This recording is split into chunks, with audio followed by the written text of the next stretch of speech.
ఇప్పుడు నిజంగా ఎన్ని సంవత్సరాల నుంచి నువ్వు బాధపడ్డావు? 3 సంవత్సరాలు. వీడికి వచ్చినప్పుడు నువ్వేమనుకున్నావు? అవుతుంది అనుకున్నావా, కాదనుకున్నావా? ఆమేన్. నిజంగా అవుతుంది అనుకున్నావు. ఆమేన్. హల్లెలూయా. నిజంగా ప్రభు ముట్టాడా, ముట్టలేదా? ఎన్నో ప్రాంతాలకు పోయినావు, కానీ వీడికి వచ్చినప్పుడు వాక్యం చెప్పినప్పుడు కొంచెం ఎప్పుడైతే నీ మైపులో ఎత్తినో అప్పుడు కలిగింది నీకు విశ్వాసం.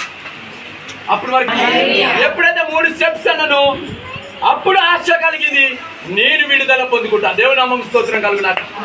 హల్లెలూయా. ఈ పేరు ఇదే లాజర్. హల్లెలూయా.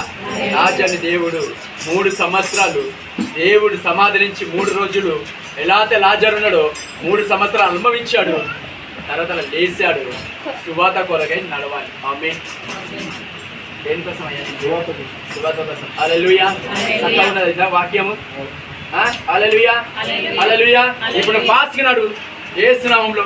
భయం తీసిపోయి. హల్లెలూయా. నువ్వు ఏది పట్టుకొని వచ్చినవో దాన్ని పట్టుకొని రా, ఒకసారి చూస్తా. నువ్వు ఏది పట్టుకొచ్చినవో అది ఒకసారి పట్టుకొని రా, చూస్తా.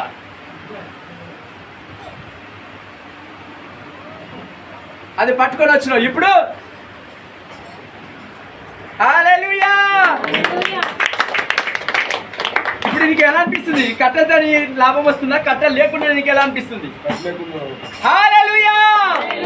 ఓకే, దేవుడి నామం స్తోత్రం కలుగునాక. హల్లెలూయా. హల్లెలూయా. ఇలా రాత్రి వీళ్ళ అక్కన చెల్లెనా నీకేమవుతుంది? బిడ్డ రాత్రి ఎవరు మాట్లాడి నాతోని? రాత్రి ఎవరు మాట్లాడారు? మీ బాబాయ్. హల్లెలూయా. రాత్రి ఫోన్లో మాట్లాడినప్పుడు నేను తీసుకొని రండి, నేను అద్భుతమైన క్రియలు చూస్తా అని చెప్పినాను. ఆమేన్. ఆయన వినడు, కానీ చెప్పు ఈ ప్రాపసీ యేసు నామములో నెరవేర్చునా. కానీ రాత్రి 11-12 గంటల సమయంలో ప్రవచించాను. ఆమేన్. హల్లెలూయా. అది నెరవేర్చినది. ఆమేన్. హల్లెలూయా.